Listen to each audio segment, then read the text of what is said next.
नमस्कार दोस्तों, आप सभी का स्वागत है आप ही के YouTube channel facts and view में।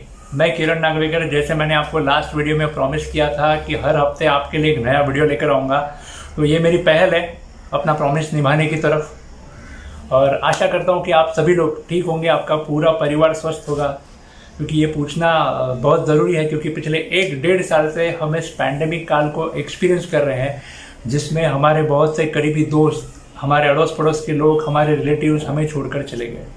उसका दुख तो हमारे मन में है ही, लेकिन उसके अलावा इस बीमारी को लेकर बहुत सा स्ट्रेस, एंजाइटी, चिंता हमारे मन में, दिल में बहुत गहरी बसी हुई है।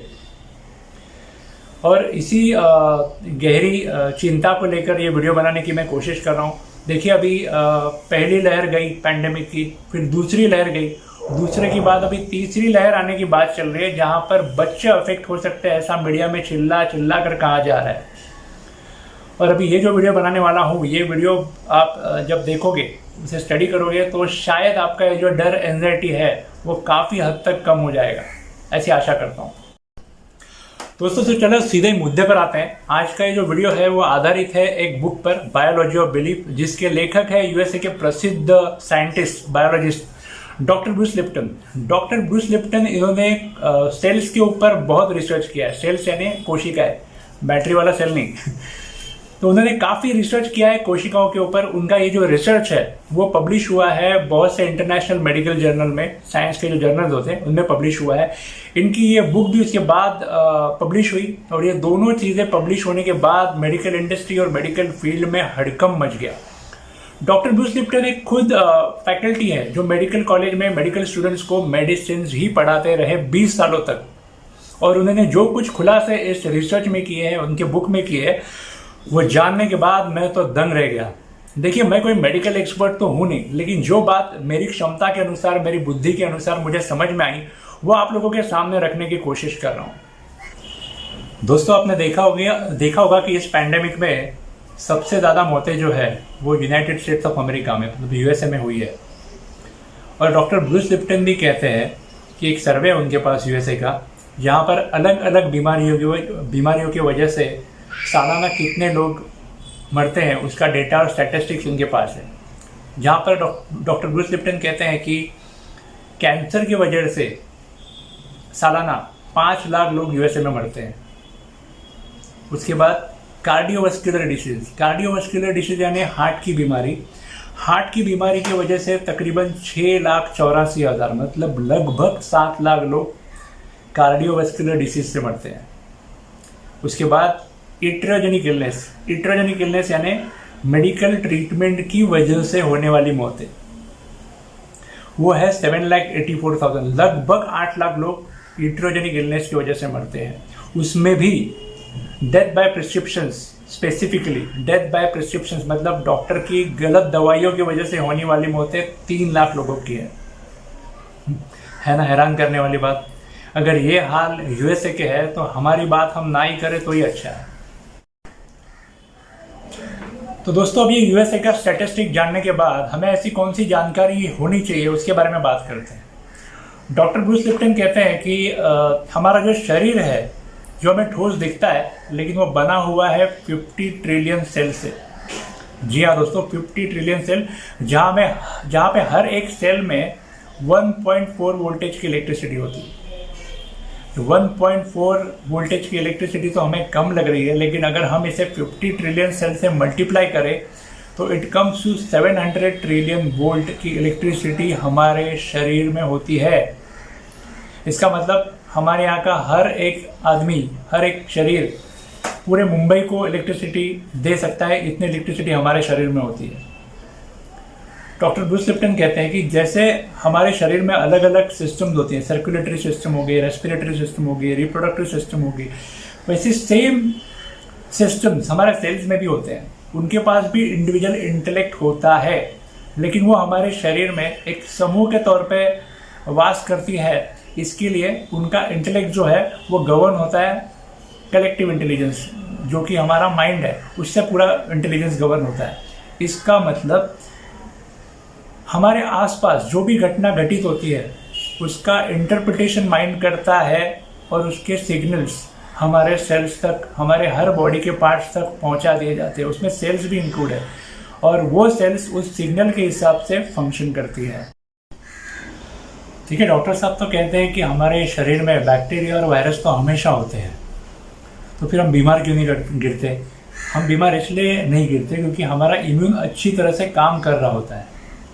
हम सिर्फ और सिर्फ तभी बीमार गिरते हैं जब हमारा इम्यून डाउन होता है। और हमारा इम्यून डाउन कैसे होता है?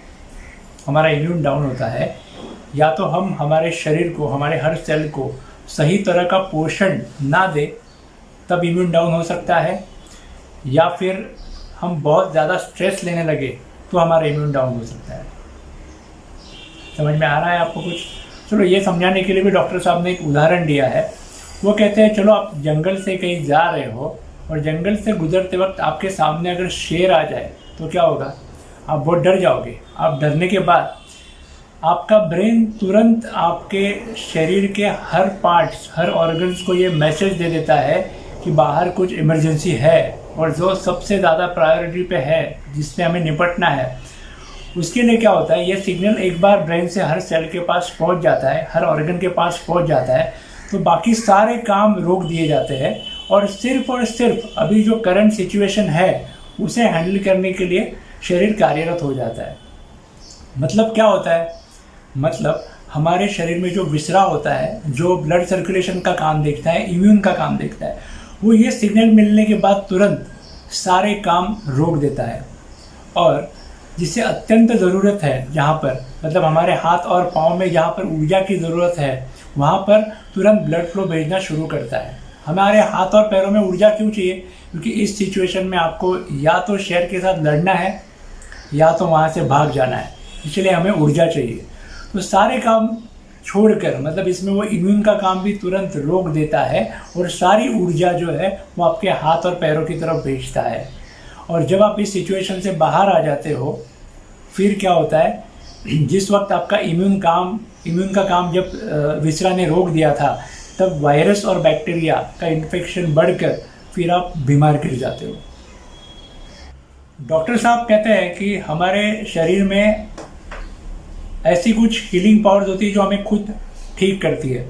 उसका उदाहरण देने के लिए वो कहते हैं कि जब भी हम डॉक्टर के पास जाते हैं तो हमें डॉक्टर एक गोली देता है, पिल देता है, जो दवाई जैसी दिखती है, लेकिन वो होती है नॉर्मल शुगर पिल।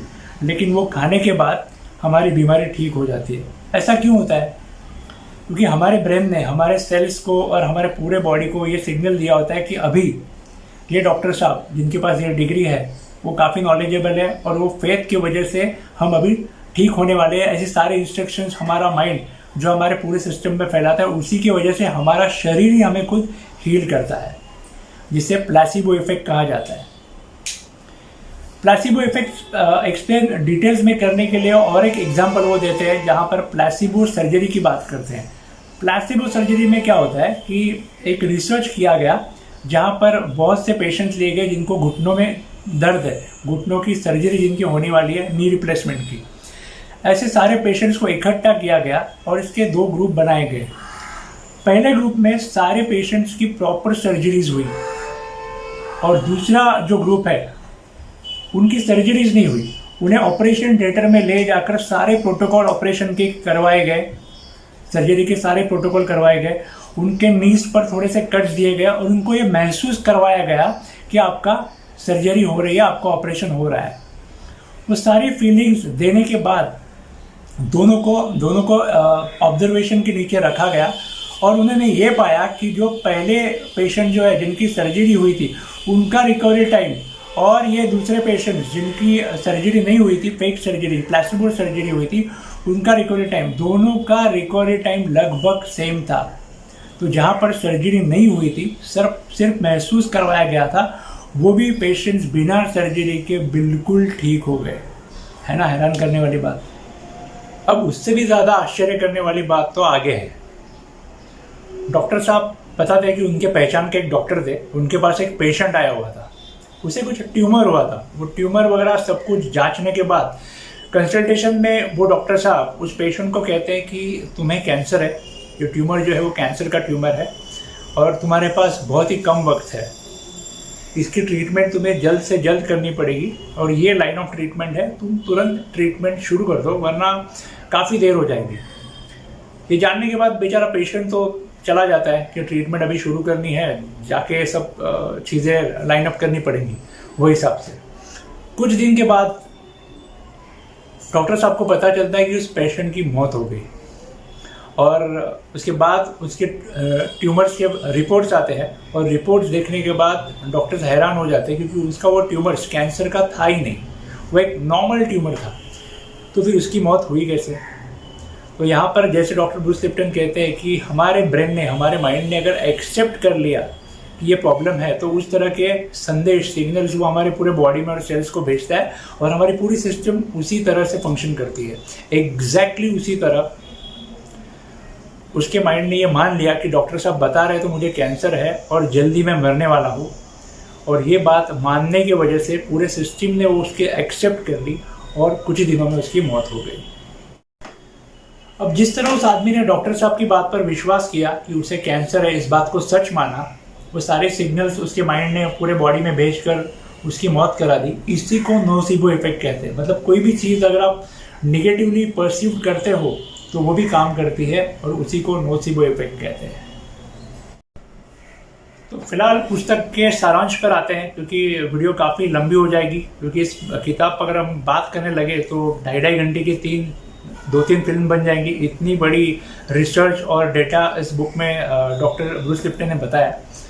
तो सारांश कुछ ऐसा है कि अभी तक जो हमने सीखा हमारे साइंस में, हमें जो स्कूल में पढ़ाया गया, वो सब न्यूटनियन फिजिक्स, मतलब हमारा शरीर एक मैटर है और उसे ट्रीट करने के लिए मैटर की तरह ही डॉक्टर्स और बाकी की कंपनियां जो दवाइयाँ बनाती है वो अलग अलग तरह की दवाइयाँ, मतलब केमिकल्स बनाकर हमारे बॉडी में छोड़कर उसे हील करने की कोशिश करती है।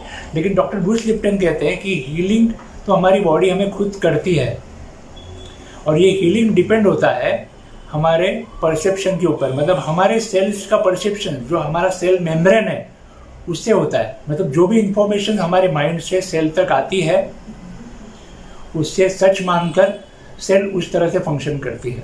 अब ये ज़्यादा मैं एक्सप्लेन करना चाहूँ तो थोड़ा सा कॉम्प्लिकेटेड हो जाएगा क्योंकि टेक्निकल चीज़ें जो है वो बहुत आपको बाउंसर जा सकती है। इसके लिए मैं आप लोगों को रेकमेंड करूँगा कि आप खुद ये बुक पढ़िए। हाँ, लेकिन जो नॉन साइंस बैकग्राउंड से है उनको शायद दिक्कत हो सकती है 1-2 चैप्टर में, तो मैं रेकमेंड करूँगा कि उनका डॉक्टर ब्रूस लिप्टन का एक 2.5 घंटे का सेशन है, अवेलेबल है इंटरनेट पे, जिसकी लिंक मैं डिस्क्रिप्शन बॉक्स में दे दूंगा ताकि वो ज़्यादा अच्छी तरह से आपको समझ में आए। लेकिन बिल्कुल देखिएगा ज़रूर, बहुत इन्फॉर्मेटिव है और ये जानने के बाद आपको पता चलेगा कि हमारी हेल्थ हमारे परसेप्शन पे है, क्या इन्फॉर्मेशन हम सच मानते हैं उसके ऊपर कम्प्लीटली हमारी इम्यून्स और हमारी हीलिंग डिपेंड्स है। आज की वीडियो में इतना ही, और जो आने वाली वीडियो होगी वो बहुत ही इंटरेस्टिंग होगी। लाइफ आफ्टर डेथ, इसके ऊपर एक एक्सपीरियंस मैं शेयर करने वाला एक व्यक्ति का जो मौत के मुंह में जाकर वापस आई और उनका जो एक्सपीरियंस है वो मैं अगली वीडियो में नरेट करने वाला हूँ। तो बिल्कुल मिस मत कीजिएगा, बहुत इंटरेस्टिंग वीडियो होने वाला है। अभी आप लोगों से मैं रजा चाहता हूँ, मिलते हैं जल्दी अगली वीडियो में। Thank you very much. और वीडियो कैसा लगा आपको वो ज़रूर कमेंट बॉक्स में बताइए। अगर आप कमेंट करेंगे तो मुझे मैं खुद मोटिवेट होऊंगा और अच्छी वीडियो आपके लिए लेकर आऊँगा। अगर आपको पसंद भी नहीं आए तो बेझिझक डिसलाइक कीजिएगा, कोई दिक्कत नहीं, बट आपके ओपिनियंस मेरे लिए बहुत मैटर करते हैं, तो please do comment. Thank you very much.